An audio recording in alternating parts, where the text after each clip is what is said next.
안녕하십니까? 안녕하세요. 그 속초TV 네, 네, 네. 저도 열심히 보고 있고 그래서 그런 거에 대해서 제가 영상으로 좀 찍어도 괜찮을까요? 당연하죠, 당연하죠. 아 진짜?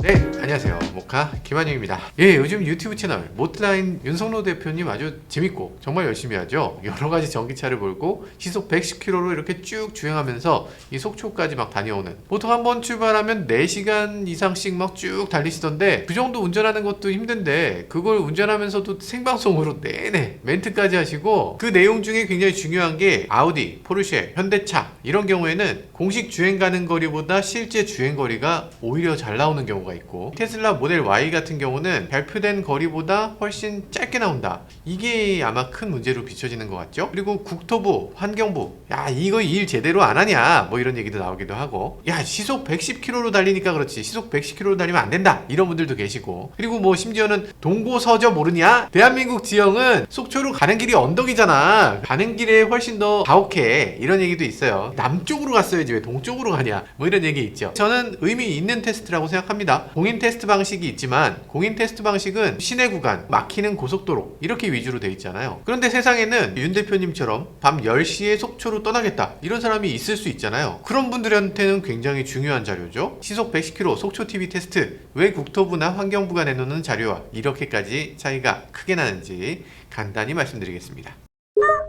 네, 흔히 공인전비라고 하시는 분들 계시죠? 아닙니다. 공인연비, 공인전비 폐지됐어요. 에너지관리공단 보시면요, 표시연비 이렇게 써 있잖아요. 이거 언제 바뀌었어? 뭐 이러시는 분 계실 텐데, 바뀐 지 한 10년 됐습니다. 왜 그러냐면 공인을 하지 않은 연비란 뜻이에요. 내가 표시는 하는데 이거 우리가 인정한 건 아니야, 우린 잘 몰라 이런 얘기죠. 그럼 누가 알아요? 제조사가 알죠. 직접 연비를 측정하고 직접 전비를 측정해서 우리 연비는 몇입니다, 주행 가는 거리는 몇입니다, 스스로가 테스트해서 정부기관에 제출하는 겁니다. 받은 대로 보여줬다 이 뜻이에요. 고양이한테 생선 가게를 맡기지 이게 말이 되냐. 아니 세상에 누가 내 주행거리가 짧다고 고지고대로 적어내겠어, 이런 생각 하실 거 아니에요. 저는 주행거리 100km밖에 안 됩니다 쏘리 이런 분 어디 그런 분이 계실까? 당연히 이거 말도 안 된다 이러시는 분들이 계실 텐데, 그게 현실입니다. 그런 일이 무지하게 많은데, 뻥연비 과징금 뭐 이렇게 검색해 보시면, 얼마 전에 벤츠도 100억 냈네요. 현대차 쌍용차도 과징금 낸 적 있죠. 얼마 전에도 아우디가 전비를 잘못 제출해서 정정한 적이 있죠. 이 내용 살펴보면요, 전기 SUV 이트론 55 차량에서 지난해 주행 가는 거리를 표기해서 냈는데 상온에서 307km, 저온에서 306km라고 적어낸 거예요. 발표할 때까지는 누구도 이상한 걸 눈치 못 챘지, 나중에 보니까 좀 이상한 거예요. 국립환경과학원이 이상하다 저온 주행 거리가 1km밖에 차이가 안 나냐 이런 거죠. 여기 지금 히트펌프도 없거든요. 겨울에 당연히 전기를 많이 써야 되는데 차이가 이거밖에 안 나? 이상한데? 이렇게 된 거예요. 겨울철에 미국은 성해 제거 모드를 켜고 주행하게 돼 있는데, 우리나라는 모든 히터를 최대한 작동시킨 상태로 주행하면서 테스트하게 돼 있어요. 아우디 입장에서는 미국에 수출할 때 이거 다 테스트했던 거야, 이거 테스트한 거 똑같이 한국에도 적용하면 돼 라면서 했는데, 아니 우리나라는 그거 아닌데요, 우리는 히터를 다 켜야 되는데요 라고 하니까, 쏘리 합니다. 코리아님 죄송해요, 아유 제가 진짜 몰랐어요, 진짜 이러면서 다시 측정해서 낸 게 알고 보니 244km 가네요 이렇게 낸 거예요. 뭐 실제로는 236km였다고 하는데 306km였는데 244? 아니 너무 많이 떨어졌죠. 이건 겨울철이라고 해서 배터리의 성능이 떨어졌다 이게 아니라 온전히 히터 때문에 떨어진 거잖아요. 그러니까 좀 억울할 것 같기도 합니다. 여튼 뭐 진짜 실수라는 것을 이렇게 인정받게 됐는지, 대수가 한 600대 정도밖에 안 팔려서 그런지 조치는 빨리 됐고, 그 다음에 정부에서 무슨 과징금을 내라, 판매 금지 뭐 이런 거 없이 그냥 수정만 하고 그냥 넘어갔습니다. 공식으로 발표되는 환경부 주행 거리 이런 것들은 이렇게 이루어지는 거예요.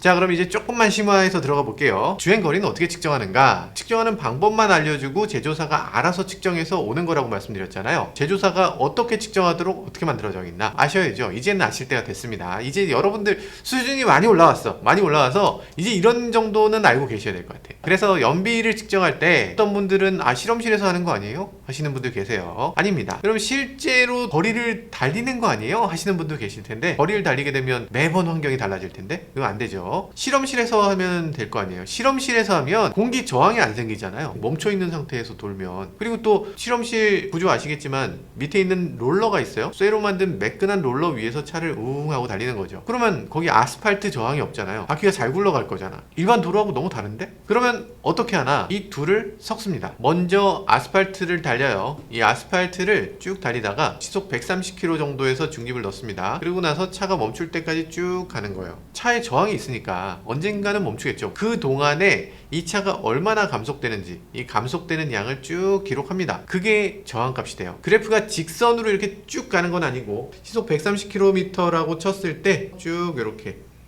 갈 거예요. 처음에는 공기저항이 크고 이게 느려지면 공기저항이 좀 줄어들 테니까 이런 식으로 갈 거예요. 요 시간대에서 얼마만큼을 줄어드는지, 요 각도, 각각의 시간 동안에 얼마만큼 감속되는지 이런 것들이 미분값으로 나오겠죠. 그러면 이 값을 그대로 실험실 기계에 넣습니다. 그럼 실험실 기계에서 야, 이 속도에서 얼만큼 저항이 있었지, 이런 걸 컴퓨터가 알아서 지금 몇 정도의 감속이 있는 구간이니까 저항은 몇이고 이 실험실에서는 몇이지만 실제 저항은 몇이야, 이것들을 계산해서 알려줍니다. 가솔린이나 내연기관 같은 경우는 저게 얼만큼의 배출가스를 내놓는지 머플러에 보면 이렇게 파이프 같이 연결된 그런 차들 많이 있을 거예요. 테스트 차량들 보면 수도관처럼 이렇게 팍 튀어나온 게 있을 거예요. 이 차는 얼마만큼의 연료를 태웠으니까 이 차의 연비는 어떻게 된다, 환경 오염은 얼마나 시켰다, 이런 것들을 알게 되는 거죠. 자, 그럼 실험실에서는 어떤 식으로 돌아가느냐? 차를 올릴 때 다이노라고 하는 데다 올려야 돼요. 자동차의 런닝머신 같은 거라고 보시면 돼요. 자동차 검사할 때 다들 보셨죠? 다이노에 딱 올려요. 그리고 나면 앞에 여기 모니터가 있어요. 이런 그래프, 이 정신없는 그래프가 막 이렇게 떠 있어요. 이 모니터를 보면 시간에 따라서 이 그래프가 조금씩 옆으로 갑니다. 위아래로 이렇게 보통은 돼요. 요거에 맞춰서 가속 페달을 이렇게 꾹 밟으면 그 모니터의 현재 속도가 그래프로 나타나요. 여기 있는 원래 있는 요 그래프를 따라서 쫙 이렇게 가야지 원래 그래프의 앞뒤로 몇 %까지의 이런 선이 하나 또 있습니다. 요 안에 들어오게. 보통 이제 앞에 모니터가 있는데 어떤 식으로 있냐면 모니터에 이렇게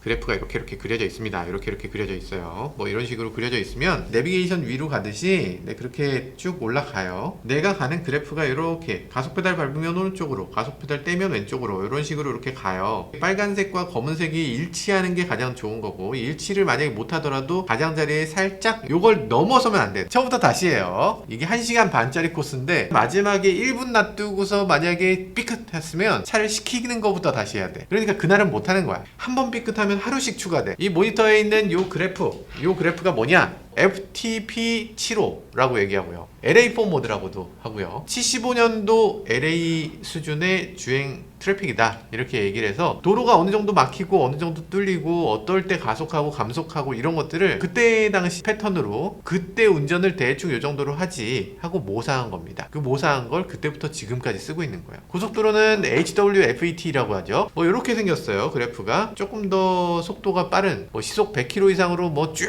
이렇게 달리는 건 아니고, 이 고속도로로 치면 이게 이렇게 막히는데 고속도로야? 평균 78km? 야, 이게 말이 되나? 고속도로라고 해야 되나? 이런 느낌이죠. 이 그래프 나 알아요. 이 그래프 이거 뭐 NEDC 뭐 이런 거 아니에요? 뭐 이렇게 하실 텐데, NEDC는 유럽 스타일이죠. NEDC 뭐 WLTP 이런 거 이제 아시면, 저희 모카 구독자님은 그 정도 아시죠? 이게 뭐냐면 NEDC는 옛날 거, WLTP는 새 거, 뭐 이렇게 말하면 쉬울 것 같아요. 유럽은 좀 덜 막히잖아. 그래서 NEDC라는 방식을 썼습니다. 근데 그것도 여전히 느려요. 이제는 새 것이 필요하다. 요즘 자동차들은 그보다 훨씬 더 빨리 달리고 고속도로도 더 빨라지고 그렇기 때문에 더 현실성 있게 바꿔야 된다. 유럽에서는 WLTP라는 걸 만든 거죠. 이 그래프의 형태가 다른 거예요. 약간 더 빨라진 거죠. NEDC와 WLTP의 자잘한 차이가 있긴 한데 큰 차이가 바로 이 그래프다, 이런 거고요. NEDC 같은 경우는 시속 120km까지만 주행했어요. WLTP 같은 경우는 시속 130km까지 조금 더 빨라졌습니다. 평균 속도도 예전에는 33km, 근데 이제는 46km 이 정도로 올린 거예요. 그럼 우리는 이제 WLTP 도입해야 되나? 서울 평균 속도 기사 보시면 시속 25.7km, 도심 속도 평균 보시면 시속 17km? 잠깐만, 이건 킥보드보다 느리잖아. 이건 너무 느리죠. 기어가는 거예요. WLTP 도입을 우리나라가 한다? 에이, 이건 말이 안 되죠. 그래서 우리는 5사이클이라는 걸 해요. 5사이클을 하고 보정식을 대입했어요. 아까 도심은 FTP75라는 그래프라고 했잖아요. 고속도로는 HWFET라고 하는 이 그래프예요. 초고속은 US6입니다. 에어컨 모드는 SC3 이렇게 돼 있어요. 그리고 겨울철은 영하 7도에서 FTP75를 달린다. 뭐 그런 식으로 이 5개의 이 방식이 정해져 있는 거예요. 쉽죠? 쉽죠? 그리고 이 5가지 모두가 이 평균 속도 대략 한 33km에서 한 77km, 최고 속도는 시속 130km까지 가긴 가는데 이 모드가 아무리 빨라도 77km를 넘지 않습니다. 시속 77km? 아니 뭐야 왜 이렇게 느려? 이건 뭐 현대차하고 짬짬이 한 거 아니냐? 이럴 수 있죠. 아니죠. 아까 서울의 도심 평균 속도가 시속 25km라고 했잖아요. 올림픽대로는 시속 54km, 고속도로가 대략 70km대, 평균 77km로 주행했다 그러면 우리나라 기준에선 절대 느린 게 아니죠. 저 제대로 했어요 라고 하면서 제대로 안 했으면 어떡해. 환경부에서는 자동차를 시중에서 몰래 삽니다. 제조사에서 차 가져와 이렇게 하는 게 절대 없어요. 일반인인 척하고 그냥 매장에서 차를 사와요. 그래서 그걸 사서 규정을 딱 넣고 테스트를 합니다.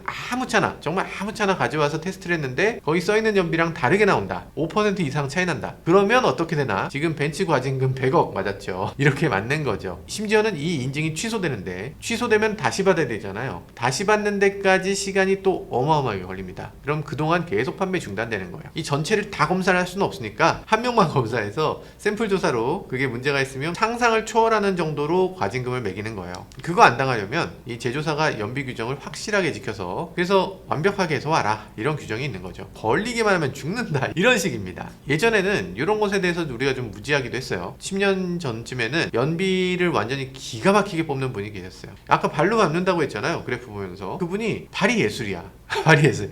깻잎 밟기를 하시는데 딱 경계는 안 넘는데 연비를 무지하게 잘 뽑는 사람이 있었습니다. 그러다가 무더기로 연비 문제가 터진 적이 있었죠. 나중에 샘플로 이게 검수를 해보니까 우리는 아무리 해도 그렇게 안 나오던데 너 어떻게 이거 어떻게 뽑았냐? 이런 거죠. 제가 한 거랑 내가 한 거랑 틀리면 안 되는 겁니다. 물론 제가 한 게 더 나쁘게 나왔어. 샘플 검수하는 사람이 한 게 이상하게 좋게 나와. 그럼 괜찮지. 샘플로 검수한 환경부보다 저쪽이 더 잘 나왔으면 그게 문제가 되는 거예요. 담당자가 감옥 가기도 하고 실형 살기도 했습니다. 혹시라도 잘못되면 어떡하냐. 환경부가 테스트한 게 만약에 안 나올 수 있으니까 오히려 그냥 누구나 받을 수 있는 것보다 조금 못하게 내는 게 일반적입니다. 아우 요즘 연비, 거리, 뭐 전비 이런 걸 엉터리로 내는 거 이거 뭐 상상도 못합니다. 그럴 수 없어요.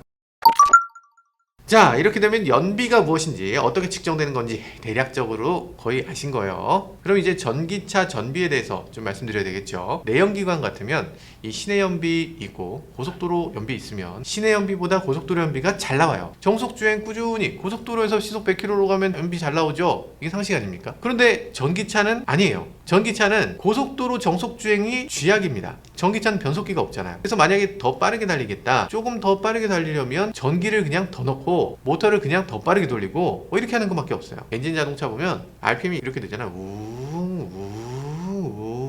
이렇게 되잖아요. 올라가다가 2단, 올라가다가 3단 이런 식으로 올라가죠. 시속 100km 정속 주행한다. RPM이 한 1100, 뭐 1200 뭐 이 정도로 낮게 돌잖아요. 공회전이 한 800, 900인데 공회전보다 조금 빨리 돌면 시속 100km로 가는 겁니다. 얼마나 연비에 도움이 되겠어. 같은 시간 동안에 많이 가기도 하고 RPM도 낮게 돌고 기름 조금만 넣고도 멀리 가네. 이렇게 되니까 연비에 굉장히 도움이 되죠. 전기차는 달라요. 전기차는 처음에 RPM이 뭉 하고 올라갔다고 치면 여기서 끝나는 게 아니고 4,000, 5,000 변속 안 되고 그냥 가네. 얼마까지 갑니까? 2만 RPM 가요. 보통 가솔린차 같으면 여기서 끝났어야 되는 거에 4배 이상 돌아요. 시속 100km 주행하는 것과 시속 110km 주행하는 건 한 10% 차이 나는 게 아니죠. 20% 아니 그 이상 차이가 나는 겁니다. 전기차는 가다 서다는 이런 막히는 시내, 그리고 실제로 교통량이 좀 있는 고속도로, 이런 구간이 정속주행보다 전비가 훨씬 좋아지는 겁니다. 아셨죠? 자, 여기까지 정보를 아시고 정보를 보셔야 돼요. 그럼 시속 110km로 주행하는 거 의미 없나? 아닙니다. 실생활에서 시험할 수 있다는 점에서 아주 큰 의미가 있죠. 여러분들 많이 아시는 미국의 유명한 전기차 사이트 인사이드 EVs라는 웹사이트 있죠. 여기서도 다양한 차들을 주행 테스트 하는데요. 여기 보시면 똑같이 고속도로에서 70마일로 주행하고 있죠. 우리나라 속도로 치면 시속 113km. 딱이네. 이 모트라인이 테스트하는 것하고 속도가 거의 똑같아요. 지금 거의 한 30개 차종을 테스트한 것 같은데요. 그 결과를 이렇게 나열했습니다. 근데 여기 딱 써놨어요. 첫 번째 줄에 뭐라고 썼냐면 우리 레인지 테스트 이 완벽하지 않다는 걸 분명히 한다 라고 메인 처음에 딱 전제하고 시작합니다. 그러면 뭐 대충 한 거냐? 그건 아니다. 제대로 테스트했다는 거예요. 공기압 정확하게 맞추고 속도계 오차 있을 수 있으니까 이 GPS로 측정하고 충전도 100% 한 다음에 바로 고속도로로 들어간다 라는 거예요. 근데 그 다음에 얘기하죠. 기온이 단 5도만 바뀌어도 전비가 상당히 달라지고 속도가 70마일, 그러니까 110km로 정확하게 할 수도 없다. 조금씩 바뀔 수 있다는 거예요. 이 주행 거리 정보, 다양한 조건에서의 거리 정보를 찾아보고 있는 소비자들에게는 이렇게 그냥 쭉 주행하는 것도 아주 중요한 정보가 될 것이다. 이렇게 설명하고 있어요. 맞습니다. 맞아요. 이 도로를 그냥 꾸준히 달리는 거, 이거는 실제 주행이고 굉장히 리얼월드 같잖아요. 그런데 이건 여러분들이 실제로 주행하는 것하고는 아주 많이 다를 수 있으니까 오해 없어야 된다는 거, 이걸 전제하고 있습니다. 사실 그래도 동일한 조건에서 계속 테스트를 하는 거니까 나는 매일 시속 110km로 꾸준히 차 없는 길을 야간에 달린다, 이런 분들에게 큰 의미가 되겠죠. 자, 그러면 인사이드 EV에서 얘기하는 가장 잘 달린 차, 루시드 에어입니다. 이건 진짜 충격이에요. 너무 충격인 게 지금까지 가장 잘 달린 차, 2021년식 리프레쉬 테슬라 모델 3 롱레인지였습니다. 310마일, 그러니까 무려 498km를 주행합니다. 모델 Y 롱레인지 거리는 444km 갑니다. 뭐 일단 그 공인하고는 굉장히 차이가 있지만 그래도 뭐 나쁘진 않은 것 같아요. 그런 시장이에요. 지금 이 전체가 그런 판인데 거기서 루시드 에어는 얼마나 갔냐? 루시드 에어는 무려 500마일 800km를 주행했습니다. 한 번 충전으로 800km를 가요. 압도적인 거리죠. 야, 이거는 서울에서 부산 갔다가 올라올 수 있는 거리예요. 잘하면 1000km 가겠죠. 이게 지금 110km로 주행한 가장 가혹한 상황인데, 이러니까 만약에 속도를 조금만 낮추면 1000km도 가겠죠. 야, 대단합니다. 테슬라 가장 멀리 가는 차보다 40%를 더 가는 거예요. 엄청나지 않습니까? 그게 어떻게 가능한가? 루시드 에어가 배터리를 엄청 많이 실은 거 아니냐? 그렇지 않습니다. 112kWh예요. 그러니까 테슬라보다 한 30% 정도 더 많아요. 크긴 훨씬 크죠. 그런데 전비가 킬로와트 시당 무려 7.3kg. 테슬라보다 전비가 월등히 좋다는 거예요. 아, 루시드 대단합니다. 루시드는 아시다시피 이 럭셔리 SUV 그래비티를 곧 내놓을 예정이고요. 25,000달러짜리 이런 아주 저가 전기차, 이것도 내놓을 예정인데요. 이 정도면은 테슬라를 넘어서는 기술력이 아닌가, 이런 생각이 들잖아요. 물론 아쉬운 점이 있습니다. 피터 롤린슨 CEO님, 네, 잘 해주시길 바라겠습니다. 그래프 보시면 이 와중에 아주 희한한 차가 있죠. 포르쉐 타이칸 4등에 있어요. 아니, 4등도 놀라운데 EPA가 발표한 이 연비보다 오히려 더 멀리 갑니다. 이 노란색 그래프, 파란색 그래프가 EPA 그래프예요. 이거를 월등히 뛰어넘네요. 35%나 더 멀리 갑니다. 아니, 이게 뭐야? EPA가 테스트하는 게 아니고 EPA에다 자기들이 테스트해서 내는 거잖아요. 뭐 겸손하게 줄여서 내셨습니까? 이상하죠. 일단 뭐 폭스바겐이 원래 좀 보수적으로 낸다, 이런 것도 있는데요. 그거보다 훨씬 중요한 이유는 이 수많은 전기차 중에 변속기가 있는 유일한 자동차가 포르쉐 타이칸 그리고 아우디 이트론 GT, 이렇게 두 가지밖에 없죠. 변속기가 2단 변속기가 달려 있습니다. 그 덕분에 이 고속이 복합보다 오히려 좋은 유일한 자동차라고 할 수 있죠. 그러니까 지금 보시면 고속이 노란색이고 컴바인, 그러니까 복합이 파란색인데 다 노란색이 파란색보다 밑에 있잖아요. 근데 포르쉐 타이칸만 노란색이 더 위에 있어. 반대죠. 고속이라고 해봤자 아까 말씀드렸다시피 평균 77인데 이걸 110으로 하니까 이거보다 월등히 더 빠른 거잖아요. 그러니까 훨씬 더 높은 결과가 나오는 거죠. 우리가 궁금한 건 현대차잖아요. 아이오닉 5 같은 경우에 실주행 전비가 좋다, 이런 얘기가 있는데 여기서 테스트한 거 보면 아이오닉 5 227마일, 20인치를 끼운 차는 195마일. 진짜야? 굉장히 섭섭하네요. 313km만 주행할 수 있다고 나왔어요. 아니, 현대차가 주행거리가 괜찮다고 생각했던 것 같은데 이상합니다. 여기 보면 코나 일렉트릭도 있어요. 코나 일렉트릭은 238마일을 가요. 그러니까 코나 일렉트릭보다 현대 아이오닉 5가 오히려 더 못 갑니다. 이 EPA가 발표한 연비로 보면 비슷한데 실제 도로를 고속으로 달려보면 많이 떨어지는 걸로 나왔어요. 고속도로에서 시속 110km 이상으로 주행하는 거, 이거는 어떤 차한테는 엄청나게 유리하고 어떤 차한테는 아주 불리한 겁니다. 통행량이 좀 있는 고속도로에서 유리하게 만들어진 자동차, 시속 110km 이상에서는 또 전혀 다른 그림이 펼쳐지는 거죠. 어떤 운전이 더 일상적인 운전이냐, 이건 딱 잘라서 얘기하기 조금 어렵죠. 내가 누구냐에 따라 다르니까. 자, 지금 결과를 보면 무슨 얘기를 할 수 있을까요? 포르쉐 타이칸, 아우디 이트론 GT 같은 차는 고속 정속 주행에 아주 탁월한 결과를 보여주는 차라고 할 수 있고요. 보통의 자동차들은 고속이 훨씬 불리하잖아요. 그런데 그렇게 불리한 가운데서도 테슬라 모델 3, 모델 S 엄청나게 좋은 기록을 보여줬죠. 모델 Y도 비교적 좋은 결과를 냈습니다. 그래서 어떤 전기차 브랜드가 뻥전비 브랜드냐? 라고 하면 테슬라라고 하긴 좀 그렇고, 여기서 보자면 현대인데? 현대가 뻥전비 메이커라고 해야 되겠죠. 죄송합니다만 이쪽에서 발표한 건 그러네요. 진짜 뻥전비냐? 그렇지만 그렇진 않죠. 시속 110km 주행은 절대로 일상 주행을 나타내는 게 아니죠. 보통 운전자들의 운전 상황은 어떤 것일까? 그 대부분이 이런 식으로 운전한다 라고 해서 통계를 낸 것이 아까 말씀드렸던 FTP7로 HWFET,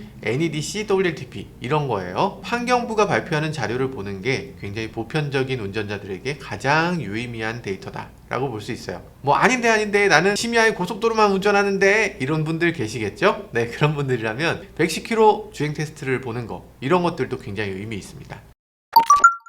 네, 전비를 표현하는 방식 좀 바뀔 필요가 있습니다. 이 가솔린 차에서 연비 내놓을 때는 뭐 그렇게까지 다양한 팩터를 볼 필요는 없었어요. 차들 구조가 다 비슷비슷했으니까요. 근데 전기차 시대에는 뭐 변속기가 있는 차, 없는 차, 히트펌프가 있는 차, 없는 차, 이런 것들에 대해서 너무 달라지고, 이 타겟을 어떤 속도에 맞추느냐, 어떤 식으로 차가 달리게 하느냐, 이런 것에 따라서 전비를 얼마든지 잘 뽑을 수도 있고, 굉장히 좋은 차인데도 안타깝게 전비가 덜 나올 수도 있는 거죠. 여기에 맞춰서 테스트 방법이 좀 바뀌어야 될 것 같고요. 그리고 우리나라 환경부에서 내놓는 방법, 요 자체도 좀 바뀔 필요가 있습니다. 기존의 내연기관 연비를 얘기할 때는 우리나라 기준이 가장 현실적이다 이런 얘기를 많이 했잖아요. 주행거리에서 아예 그냥 30% 정도를 그냥 깎아버리자, 일괄로 깎아버리는 거거든요. 근데 전기차는 막힌다고 해서 전비가 그렇게 떨어지진 않아요. 전기차에 맞는 보정식을 다시 계산해서 산정할 필요가 있습니다. 그리고 환경부 테스트에서 겨울철에 무조건 히터를 최대한으로 작동시켜서 측정해야 된다, 이것도 말이 안 되고요. 아니, 현실에서 누가 그렇게 작동할 것이며, 이 히터 기능이 좋으면 좋을수록 불이익을 받도록 한다, 이런 규정은 정말 말이 안 되죠. 전기차 시대가 되면서 기존에 있던 모든 제도들, 이런 것들이 좀 들어맞지 않는 경우가 많이 생기고 있습니다. 조금씩 뜯어 고쳐야 되는 상황이 어쩔 수 없이 되고 있는데요. 이렇게 바뀌는 거 너무 꺼리지 말고 새로운 규정을 도입할 때 좀 열린 마음으로 도입해주면 좋을 것 같습니다. 지금까지 저는 모카 김한용이었습니다. 감사합니다. 그 테스트 계속 하실 거죠? 이거를 좀 보완해 나가면서 네, 좀 계속해 나갈 예정이고, 일반 실사용자들까지 좀 끌어들여서 우리가 다 같이 좀 다 데이터 좀 모아봐, 이런 플랫폼도 좀 만들어 볼 생각이거든요.